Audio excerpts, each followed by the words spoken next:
نماز عصر کے بعد صرف 3 بار یہ خاص وظیفہ پڑھنے سے، اللہ کا یہ نام مبارک پڑھنے سے، شام ہونے سے پہلے 50 کروڑ بھی مانگو تو اللہ کے غیبی فرشتے آپ کے گھر چھوڑ جاتے ہیں۔ اگر آپ بھی چاہتے ہیں کہ آپ کے گھر کے حالات بدل جائیں، آپ کے گھر سے غربت ختم ہو جائے، آپ کے گھر کی پریشانیاں ختم ہو جائیں، تو نماز عصر کے بعد کا یہ خاص وظیفہ صرف ایک بار کر کے دیکھیں۔ آپ اور میں جانتے ہیں کہ نماز عصر کا وقت بڑی قبولیت کا وقت ہے۔ اللہ والے فرماتے ہیں کہ کیا آپ جانتے ہیں نماز عصر کے بعد مانگی کوئی دعا رد نہیں جاتی، یعنی کہ آپ اپنے رب سے جو بھی فریاد کر کے بیٹھتے ہیں، اللہ کے سامنے ہاتھ پھیلا کر بیٹھتے ہیں، اللہ آپ کی حاجتیں مرادیں ضرور بضرور پوری فرماتا ہے۔ اگر آپ میں سے کوئی بے روزگار بیٹھا ہے، آج روزگار کی نیت کر کے بیٹھے۔ اگر آپ میں سے کوئی بے اولاد بیٹھا ہے، اولاد کی نیت کر کے بیٹھے۔ اگر آپ میں سے کوئی مقروض بیٹھا ہے، بال بال قرض میں ڈوبا ہوا ہے، قرض سے نجات کی نیت کر کے بیٹھے، یعنی کہ وہ رات جو خالق حقیقی ہے، اس کے خزانے قدرت میں کسی چیز کی کمی نہیں، اور یہی وہ وقت ہے جب اللہ والے اپنے خاص اعمال کو پڑھا کرتے تھے۔ آج آپ بھی نماز عصر کے بعد اس وظیفے کو صرف 3 بار پڑھ کر دیکھیں، آپ کو خود بھی اندازہ ہو جائے گا کہ یہ وقت کتنا قبولیت کا ہے۔ اب اس کی قبولیت کی وجہ کیا ہے؟ ویسے تو پورا دن آپ جب چاہیں اس وظیفے کو پڑھ سکتے ہیں، لیکن نماز عصر کی قبولیت کیا ہے؟ نماز عصر کے وقت فرشتے ہر انسان کے نام اعمال کو اللہ کے حضور پیش کرتے ہیں، اور یہی وجہ ہے کہ اللہ کے حبیب صلی اللہ علیہ وآلہ وسلم فرماتے ہیں کہ میں نماز عصر کے بعد ذکر میں مشغول رہتا، اللہ کے سامنے تلاوت میں، ذکر اذکار میں، عبادت میں مشغول رہتا کہ جب فرشتے میرے اعمال لے کر اللہ کے حضور پیش ہوں تو میں عبادت کی حالت میں ہوں، میں ذکر کی حالت میں ہوں۔ اگر آپ بھی چاہتے ہیں کہ جب آپ کے اعمال اللہ کے سامنے پیش کیے جائیں تو ہم عبادت کر رہے ہوں، اللہ کا ذکر کر رہے ہوں، نیک اعمال کر رہے ہوں، اسی لیے نماز عصر کی بہت تاثیر و طاقت ہے۔ اللہ کے نیک بندے فرماتے ہیں کہ اگر آپ کو رینگ کر جانا پڑے، اگر آپ کو گھٹنوں کے بل جانا پڑے، اگر آپ کو روتے ہوئے بھی جانا پڑے، دنیا کے تمام کام چھوڑ کر بھی جانا پڑے، تو نماز عصر کی ادائیگی لازمی کریں۔ یہ نماز آپ کو فقیری سے بادشاہی میں لے جاتی ہے، یہ نماز آپ کو قبر کے عذاب سے بچاتی ہے، یہ نماز آپ کی تقدیر کے بند تالوں کو کھول دیتی ہے۔ یہ نماز چھوڑنے والے پر اللہ کی آزمائشیں آتی ہیں، اور یہ آزمائشیں کس طرح کی ہوتی ہیں؟ بعض اوقات انسان پر رزق کی تنگی ہو جاتی ہے، بعض اوقات انسان پر اللہ بے سکونی طاری فرما دیتا ہے۔ جو لوگ کہتے ہیں کہ مجھے سکون نہیں ہے، کام میں دل نہیں لگتا، کام ہوتے ہوتے رہ جاتے ہیں، دکان پر کاروبار پر جانے کو دل نہیں کرتا، ہر وقت لڑائی جھگڑے ہیں، وہ میرے کہنے پر نماز عصر کی ادائیگی شروع کریں۔ صرف 4 فرض کی ادائیگی ہے، اور اس کے بعد بیٹھے بیٹھے صرف 3 بار اس وظیفے کو پڑھنے کا معمول بنا لیں۔ پھر آپ دیکھیں گے کہ آپ کو کتنے فائدے ہوں گے، پھر آپ دیکھیں گے کہ کیسے دن بدن آپ کے حالات بدل رہے ہیں۔ اللہ کی ذات تو ہمیں موقع موقع پر مشکلات سے نکالنے کو تیار ہے۔ اللہ کی ذات تو ہمیں بار بار راستہ دکھاتی ہے، بار بار فلاح کی طرف بلاتی ہے، لیکن ہم دنیا کی رنگینیوں میں کھو چکے ہیں، ہم دنیا داری میں پڑ چکے ہیں۔ میری آپ سے گزارش ہے کہ آپ خصوصاً نماز عصر کی ادائیگی لازمی کیجیے گا۔ آپ نے اکثر دیکھا ہے کہ جن گھروں میں فوتگی ہو جاتی ہے، یعنی کوئی اللہ کو پیارا ہو جاتا ہے، وہاں نماز عصر کے بعد پڑھائی کی جاتی ہے۔ اس کی وجہ یہ ہے کہ نماز عصر کے بعد آپ کا ذکر ڈائریکٹ اللہ کی بارگاہ میں پیش کیا جاتا ہے، اور آپ کو، آپ کے عزیز کو قبر کی عذاب سے بچا لیا جاتا ہے۔ دیکھیں، آج آپ پر جتنی بھی تنگ دستی ہے، اگر آپ پر کسی بھی طرح کی پریشانی ہے، نماز عصر کے بعد اس وظیفے کو لازمی پڑھیں، اور دیکھیں کہ انسانی فطرت ہے کہ انسان چاہتا ہے کہ وہ جلد کامیاب ہو جائے، راتوں رات امیر و کبیر ہو جائے۔ اگر آپ کی بیٹی کی کہیں بات چل رہی ہے، آپ چاہتے ہیں کہ جلد رشتہ ہو جانا چاہیے، یہ رشتہ ہمارے ہاتھوں سے نہ نکل جائے، تو آج اگر آپ ارجنٹ اپنے حق میں فیصلے کروانا چاہتے ہیں کسی بھی لحاظ سے، آپ نماز عصر کے بعد اس وظیفے کو پڑھ سکتے ہیں۔ اسی طرح اگر آپ کی کہیں نوکری کی بات چل رہی ہے، آپ چاہتے ہیں کہ یہ نوکری آپ کو مل جائے، تو آپ اس وظیفے کو پڑھیں۔ انشاءاللہ یہ نوکری یقینی طور پر آپ کو ملے گی۔ اگر آپ کے گھر میں کوئی مقروض ہے، قرض کے حالات اتنے خراب ہیں کہ لوگ آپ کے دروازے پر آتے ہیں، آپ کو ذلیل و رسوا کرنا شروع ہو چکے ہیں، آپ نے کسی کے در پر نہیں جانا، کیونکہ اللہ فرماتا ہے جو کسی کے سامنے ہاتھ پھیلاتا ہے پھر وہ در در کی ٹھوکریں کھاتا ہے۔ آپ نے کیا کرنا ہے؟ آپ نے خاموشی میں، تنہائی میں رب کے حضور پیش ہو کر نماز عصر کی ادائیگی لازمی ہے۔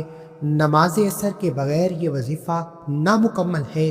ضروری ہے کہ آپ پہلے نماز عصر کی ادائیگی کریں۔ کوشش کریں کہ مرد حضرات با جماعت مسجد میں یہ وظیفہ اور نماز پڑھیں۔ نماز پڑھنے کے بعد آپ اس وظیفے کو کریں۔ اللہ کے حبیب صلی اللہ علیہ وآلہ وسلم، جن پر اللہ نے قرآن مجید کو اور دین کو مکمل کیا، انہوں نے اپنے آخری خطبے میں فرمایا کہ آپ نماز پڑھو اور حقوق اللہ اور حقوق العباد ادا کرو۔ یعنی کہ جب اللہ کے حبیب کے پاس آخری وقت تھا تو انہوں نے اس وقت بھی نماز کی تلقین کی۔ تو میرے بھائیوں، خود اندازہ کیجئے کہ نماز ہماری زندگی میں کتنی اہمیت رکھتی ہے۔ اگر آپ ارجنٹ کامیابی کو کھلی آنکھوں سے دیکھنا چاہتے ہیں، اللہ کے کمالات، اللہ کے فیض و برکات، اللہ کی غیبی مدد کو دیکھنا چاہتے ہیں، تو نماز عصر کے بعد اس وظیفے کو ایک بار کریں۔ رب کعبہ کی قسم، اللہ بڑا رحمان ہے، اور آج آپ نے جو خاص وظیفہ پڑھنا ہے وہ یا رحمانو کا خاص وظیفہ ہے۔ یا رحمانو یہ اللہ کی صفت بھی ہے، اللہ کا نام بھی ہے، اور اللہ کو یا رحمانو سے پکارنے والا اللہ کی رحمتوں سے مالا مال ہو جاتا ہے۔ اور جس انسان پر اللہ کی رحمت ہو جاتی ہے، جس کاروبار پر اللہ کی رحمت ہو جاتی ہے، جس مقصد میں اللہ کی رحمت ہو جاتی ہے، دنیا کی کوئی طاقت آپ سے آپ کی کامیابی کو چھین نہیں سکتی۔ اگر آپ بھی چاہتے ہیں کہ آپ اللہ کے رحمان، اللہ کی رحمانی صفت سے فائدہ اٹھائیں، تو آج اس وظیفے کو ایک بار لازمی کریں۔ اللہ والے فرماتے ہیں کہ آپ خوش قسمت ہیں اگر آپ کو یہ وظیفہ پڑھنے کی توفیق ہو جاتی ہے، کیونکہ نماز عصر کے بعد یہ وظیفہ صرف ان لوگوں کو پڑھنے کی توفیق ہوتی ہے جنہیں اللہ کی ذات نوازنا چاہتی ہے، جن کے بیڑے پار کرنا چاہتی ہے، جن کے بگڑے کام سنوارنا چاہتی ہے۔ آپ نے کیا کرنا ہے کہ باوضو مصلی پر بیٹھ کر سب سے پہلے اللہ کے حبیب صلی اللہ علیہ وآلہ وسلم کی ذات اقدس پر درود و سلام کا نذرانہ پیش کرنا ہے۔ آپ اور میں جانتے ہیں کہ درود پاک کے بغیر کوئی بھی وظیفہ نامکمل ہے۔ درود و سلام پڑھنا وظیفے کی بنیاد ہے، کامیابی کا پہلا راز ہے۔ بہتر تو یہ ہے کہ آپ نماز والا درود ابراہیم پڑھیں، اس کے فیض و برکات تمام درود پاک سے بہت زیادہ ہیں۔ 7 بار درود پاک پڑھیں۔ کرنا کیا ہے؟ نماز عصر ادا کرنے کے بعد آپ نے جگہ نہیں چھوڑنی، وہیں بیٹھے بیٹھے یوں محسوس کریں کہ دنیا سے آپ کا تعلق ختم، آپ رب کے حضور پیش ہیں، آپ روزہ رسول کی جالیوں کے قریب بیٹھے ہیں اور درود پاک 7 بار پڑھ رہے ہیں۔ درود پاک کے بعد آپ نے اپنے مقصد کی نیت کرنی ہے، اور نماز عصر کے بعد یاد رکھیے گا کہ آپ رب کعبہ سے جو بھی مانگتے ہیں شام ہونے سے پہلے آپ کو مل جاتا ہے۔ آج رب کعبہ سے 10 20 50 نہیں، آج 50 کروڑ بھی مانگو گے تو اللہ کی ذات دینے پر قادر ہے۔ اگر نہیں یقین آتا تو پڑھ کر دیکھو۔ اگر آپ نے دیکھا ہوگا کہ بہت سے لوگ اچانک ان کے حالات بدل جاتے ہیں اور ہم پریشان ہو جاتے ہیں کہ یہ کہاں سے پیسہ آ رہا ہے۔ یہ اللہ کے کرم کی بات ہے، یہ اللہ کے فضل کی بات ہے۔ آج اگر آپ بھی اللہ کا فضل و کرم دیکھنا چاہتے ہیں تو آپ نے نیت کرنی ہے۔ یہ نہ سوچیے گا کہ کئی سالوں سے یہ کام رکا ہوا ہے، آج نیت کریں۔ صرف 3 بار پڑھنے سے آپ کے رکے ہوئے کام ہونا شروع ہو جائیں گے۔ اگر آپ میں سے کوئی بے اولاد ہے، اولاد کے لیے پریشان ہے، بڑے بڑے چیک اپ کروا لیے، اولاد ہونے کا نام تک نہیں لیتی، آپ اللہ کی رضا پر چھوڑ کر آج اس وظیفے کو پڑھیں، پھر دیکھیں کہ اللہ اولاد نرینہ عطا فرمائے گا۔ جو بیٹے کے خواہش مند ہے بیٹے عطا فرمائے گا۔ اس کے علاوہ دنیا کے ہر مقصد کے لیے اگر آپ کسی کو قابو میں کرنا چاہتے ہیں، کسی کے دل میں محبت پیدا کرنا چاہتے ہیں، من پسند نوکری کے لیے، من پسند شادی کے لیے ہر حاجت کی نیت کرنا جائز ہے، لیکن مقصد جائز ہونا چاہیے۔ ارادہ کرنے کے بعد، نیت کرنے کے بعد آپ نے ایک بار تعوذ اور تسبیح پڑھنا ہے۔ اعوذ باللہ من الشیطان الرجیم، بسم اللہ الرحمن الرحیم۔ تعوذ تسبیح پڑھنے سے تمام شیطانی اثرات ختم ہو جائیں گے۔ اب آپ نے پہلے نمبر پر جو خاص وظیفہ پڑھنا ہے، وہ وظیفہ نماز عصر کے بعد اللہ کے ایک نام کا وظیفہ ہے۔ نماز عصر کے بعد یا رحمان جس گھر میں پڑھا جاتا ہے، اس گھر کا بچہ بچہ لاکھوں نہیں، کروڑوں نہیں، ارب پتی ہو جاتا ہے۔ اللہ والے فرماتے ہیں کہ نماز عصر کے بعد گھر کا کوئی ایک فرد یہ وظیفہ بتائے گئے طریقے سے پڑھے تو گھر کے تمام افراد اپنے اپنے مقصد میں کامیاب ہو جاتے ہیں۔ یا رحمان رب کعبہ کی وہ صفت ہے جس سے اللہ کا رحم ہو جاتا ہے، یعنی کہ اگر آپ کسی آزمائش میں ہیں، آپ کسی مجبوری میں ہیں، آپ بے بس ہو چکے ہیں، دن رات محنت کے باوجود آپ کو کامیابی نظر نہیں آ رہی، کام ہوتے ہوتے رہ جاتے ہیں، دنیا کے تمام کام چھوڑیں، کسی جعلی پیر فقیر کے پاس جانے کی ضرورت نہیں۔ آزمائشوں سے نکلنے کا ایک ایسا راز آپ کے حوالے کروں گا۔ صرف نماز عصر کے بعد مصلی پر بیٹھ کر آپ نے کیا کرنا ہے کہ آپ نے یا رحمانو یا رحمانو یا رحمانو کو پڑھنا شروع کرنا ہے۔ یا رحمانو پڑھتے جائیں اور اللہ سے رحم و کرم مانگتے جائیں۔ اللہ قرآن میں فرماتا ہے جو رحم نہیں کرتا اس پر رحم نہیں کیا جاتا۔ اس کا مطلب یہ ہے کہ اگر آپ اللہ کا رحم چاہتے ہیں تو دنیا والوں سے، اپنے عزیز و اقارب سے، بہن بھائیوں سے، رشتہ داروں سے نرم مزاجی اختیار کریں، ان کے ساتھ رحم کریں، ان کے ساتھ عاجزی کریں، ان کے ساتھ برا بلا نہ کریں۔ آپ لوگوں کے ساتھ اچھا کریں، اللہ آپ کے ساتھ اچھا کرے گا۔ یا رحمانو یا رحمانو یا رحمانو ہاتھوں کی انگلیوں پر یا تسبیح کے دانوں پر پڑھنا ہے،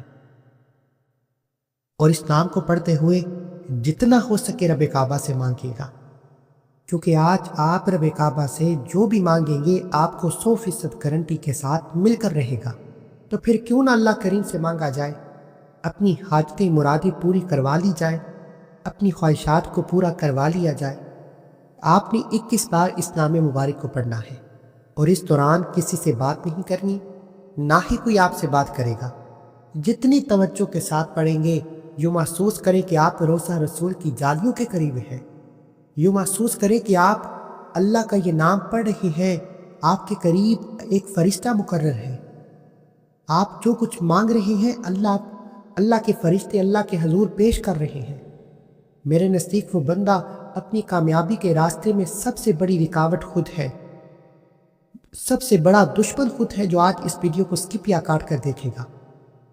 میری آپ سے گزارش ہے اس عمل کو ایک بار میرے کہنے پر کریں، پھر دیکھیں کہ اللہ ارجنٹ کیسے حاجتیں مرادیں پوری کرتا ہے۔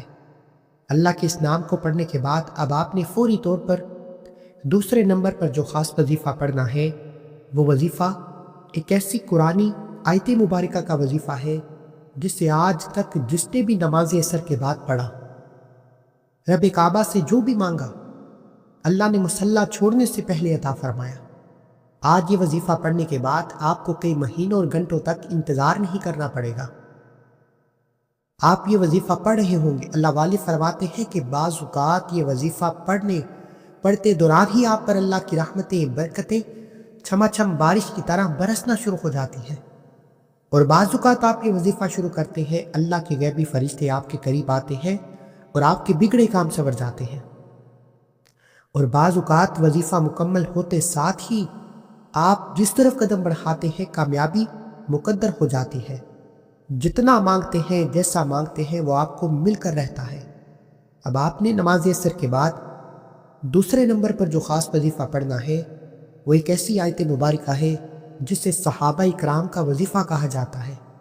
آپ نے اس آیت مبارکہ کو صرف 11 بار پڑھنا ہے، اور اس آیت مبارکہ کی تاثیر و طاقت یہ ہے کہ صحابہ اکرام جن کے دور میں پیغمبر موجود، رسول موجود، اہل بیت موجود، خود محمد مصطفیٰ صلی اللہ علیہ وآلہ وسلم موجود، لیکن صحابہ کرام کبھی بھی کسی کے در پر نہ جاتے، کبھی کسی کے سامنے ہاتھ نہ پھیلاتے۔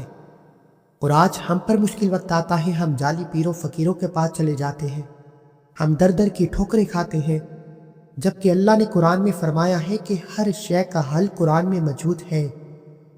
بس جب تم پر کبھی پریشانی آئے، اللہ کا ذکر کرو، استغفار کرو، قرآن کی تلاوت کرو، اللہ آپ پر آنے والی آزمائشوں کو تمام کو جڑ سے ختم فرما دے گا۔ یہی عقیدہ صحابہ کرام کا کہ جب ان پر مشکل وقت آتا تو وہ نماز عصر کے بعد یا کسی بھی وقت اس آیت مبارکہ کو پڑھتے، کیونکہ وہ جانتے تھے کہ یہ آیت مبارکہ پڑھنے والے پر کبھی بھی کسی بھی طرح کی پریشانی نہیں آتی۔ اس آیت مبارکہ کو آپ نے بہت بار پڑھا ہوگا اور ہو سکتا ہے کہ آپ پڑھتے بھی ہوں، لیکن نماز عصر کے بعد پڑھنے کے فیض و برکات آج تک نہ ہی کبھی کسی نے بتائے ہیں اور نہ ہی کوئی بتائے گا۔ آپ نے کیا کرنا ہے کہ نماز عصر کے بعد حسبنا اللہ و نعم الوکیل کو پڑھنا ہے۔ یہ آیت مبارکہ جس کا لفظی معنی ہے کہ میرے لیے میرا رب کافی ہے اور وہ بہترین کارساز ہے۔ جب آپ حسبنا اللہ و نعم الوکیل پڑھتے ہیں، اس بات کا اقرار کرتے ہیں کہ میرے لیے میرا رب کافی ہے اور وہ بہترین کارساز ہے، عرش الہی سے فرشتے زمین پر آتے ہیں، اللہ کی ذات فرشتوں سے پوچھتی ہے یہ کون ہے جو اس فانی دنیا میں اپنے رب کو اس آیت مبارکہ سے یاد کر رہا ہے۔ فرشتے بندے کا نام پیش کرتے ہیں اور بتاتے ہیں کہ اے میرے مالک، تیرا فلاں بندہ فلاں گلی کوچے سے تجھے اس آیت مبارکہ کو پڑھ کر یاد کر رہا ہے، تیری اس آیت مبارکہ کی تلاوت کر رہا ہے، تیری عصمت کو پکار رہا ہے۔ اللہ فرماتا ہے اے فرشتوں گواہ ہو جاؤ، میں اس بندے سے راضی ہوں، یہ جو بھی مانگتا ہے اس کی ہر حاجت کو پورا کیا جائے۔ پھر غیبی فرشتے آتے ہیں اور آپ کے بیڑے پار ہو جاتے ہیں، آپ کی تمام مشکلات پریشانیوں کا خاتمہ ہو جاتا ہے۔ وہ جو ساری عمر نہ مل سکا، آج نماز عصر کے بعد یہ وظیفہ پڑھتے ہی مل جائے گا۔ آپ نے اس آیت مبارکہ کو بتائے کی تعداد میں پڑھنا ہے۔ حسبنا اللہ و نعم الوکیل ایک بار ہو گیا، حسبنا اللہ و نعم الوکیل 2 بار ہو گیا، حسبنا اللہ و نعم الوکیل 3 بار ہو گیا۔ اس طریقے سے آپ نے اس آیت مبارکہ کو ہاتھوں کی انگلیوں پر یا تسبیح کے دانوں پر بتائی کی تعداد میں پڑھنا ہے۔ اس کے بعد اب آپ نے تیسرے اور آخری نمبر پر جو خاص وظیفہ پڑھنا ہے، یہ وظیفہ صرف 3 بار پڑھنا ہے۔ نماز عصر کے بعد اگر آپ چاہتے ہیں کہ شام ہونے سے پہلے اللہ کا کوئی نیک ولی، کوئی بندہ آئے، اللہ والے فرماتے ہیں کہ اس عمل کو مکمل ہونے کے فوراً بعد لوگ دروازہ کھٹکھٹا کر پیسے دے جاتے ہیں، لیکن یہ معاملات، یہ غیبی مدد کا معاملہ اس انسان کے ساتھ ہوتا ہے جو یقین کے ساتھ، جو ایمان خالص کے ساتھ وظیفہ پڑھتا ہے، جو صرف وسوسوں کے ساتھ پڑھتا ہے، جو لاپرواہی کر جاتا ہے، جو کوتاہی کر جاتا ہے، وہ نہ خود کامیاب ہوتا ہے اور نہ کسی اور کو کامیاب ہونے دیتا ہے۔ اس لیے یہ یاد رکھیں کہ آپ جس رب کے سامنے ذکر کر رہے ہیں، جس رب کا نام لے رہے ہیں، اس کے خزانے قدرت پہ ہماری جانیں ہیں، اس کے بغیر ہم کبھی بھی کامیاب نہیں ہو سکتے۔ وہ جو دن کو رات اور رات کو دن میں بدل سکتا ہے، کیا وہ ہمیں 50 کروڑ نہیں دے سکتا؟ کیا وہ ہمارے قرض کی ادائیگی نہیں کر سکتا؟ یہ مشکلات رب کی طرف سے ہیں، یہ پریشانیاں رب کی طرف سے ہیں، اور ان میں آسانیاں بھی اللہ کی طرف سے ہیں۔ تو اب آپ نے جو خاص وظیفہ پڑھنا ہے وہ ایک ایسی قرآنی صورت مبارکہ ہے جو اللہ کی پسندیدہ صورت ہے، اور اس صورت مبارکہ کی تلاوت کرنے والا اللہ کا پسندیدہ ہو جاتا ہے۔ میرے نزدیک ایک بچہ اپنی ماں کا لاڈلا ہو، ماں کا پسندیدہ ہو، تو ماں اپنا تن من دن بیچ کر اپنے بچے کی ہر خواہش کو پورا کرتی ہے۔ اور جب ایک بچہ رب کا لاڈلا ہو جاتا ہے، جب ایک بندہ رب کا پسندیدہ ہو جاتا ہے، جو 70 ماؤں سے زیادہ پیار کرتا ہے، جو خالق بھی خود ہے، مالک بھی خود ہے، رازق بھی خود ہے، جس کی مرضی کے بغیر ایک پتا بھی ہل نہیں سکتا، تو کیا آپ کی میری حاجتیں مرادیں پوری نہیں ہوں گی؟ تو کیا آپ کی میری مشکلات پریشانیاں ختم نہیں ہوں گی؟ کیا وہ آپ کو اور مجھے محتاج چھوڑے گا؟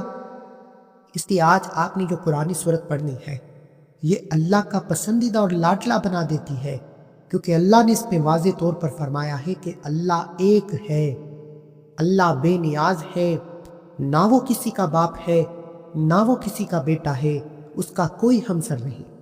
دیکھیں، اللہ نے 1,24,000 پیغمبر اور خود اپنے محبوب کو اس دنیا میں اللہ کی وحدانیت کا ذکر لے کر بھیجا، اللہ کی وحدانیت کا پیغام لے کر بھیجا۔ اس لیے میرے بھائیو، جو انسان سورہ اخلاص پڑھتا ہے اللہ اس بندے سے راضی ہو جاتا ہے، کیونکہ اللہ شرک کرنے والے کو ناپسند فرماتا ہے اور جہنم کی آگ میں ڈالتا ہے، اور اللہ کی وحدانیت پر ایمان لانے والے کو اللہ اتنا پسند کرتا ہے کہ جنت الفردوس میں عالی مقام اور دنیا میں بھی کامیاب بنا دیتا ہے اور آخرت میں بھی کامیابی عطا فرماتا ہے۔ اس لیے اگر آپ نماز عصر کے بعد اس عمل کو شروع سے لے کر اینڈ تک بتائے گئے طریقے سے پڑھ لیتے ہیں تو رب کعبہ کی قسم، جس رب کے سامنے ہاتھ پھیلا کر بیٹھو گے وہ کبھی کسی کو محتاج نہیں چھوڑتا۔ اس سورت مبارکہ کو آپ نے ہر بار بسم اللہ کے ساتھ پڑھنا ہے۔ بسم اللہ کے ساتھ اس سورت مبارکہ کو بتائی گئی تعداد میں پڑھ کر آپ کا وظیفہ مکمل ہو جائے گا۔ پھر آخر میں اللہ کے حبیب صلی اللہ علیہ وآلہ وسلم کی ذات اقدس پر اتنا ہی درود پاک پڑھیں جتنا آپ نے عمل کے شروع میں پڑھا۔ عمل مکمل ہونے کے بعد دونوں ہاتھ اٹھا کر آپ نے دعا کرنی ہے اپنے الفاظ میں کہ اے میرے مالک، گنہگار ہوں، سیاہ کار ہوں، بدکار ہوں، تیرا بندہ ہوں، تیری عبادت کرتا ہوں، اپنے سوا کسی کا محتاج نہ بنا۔ پھر دیکھیں کہ اللہ آپ پر کتنی آسانیاں فرمائے گا۔ دعا ہے کہ رب کعبہ میرا سنانا، آپ کا سننا اپنی پاک بارگاہ الہی میں قبول و منظور فرمائے، جو مانگا مقدر فرمائے، جو نہیں مانگ سکے بن مانگے عطا فرمائے۔ اللہ کے 99 ناموں میں سے کوئی ایک نام کومنٹ سیکشن میں ضرور لکھیے۔ اللہ حافظ۔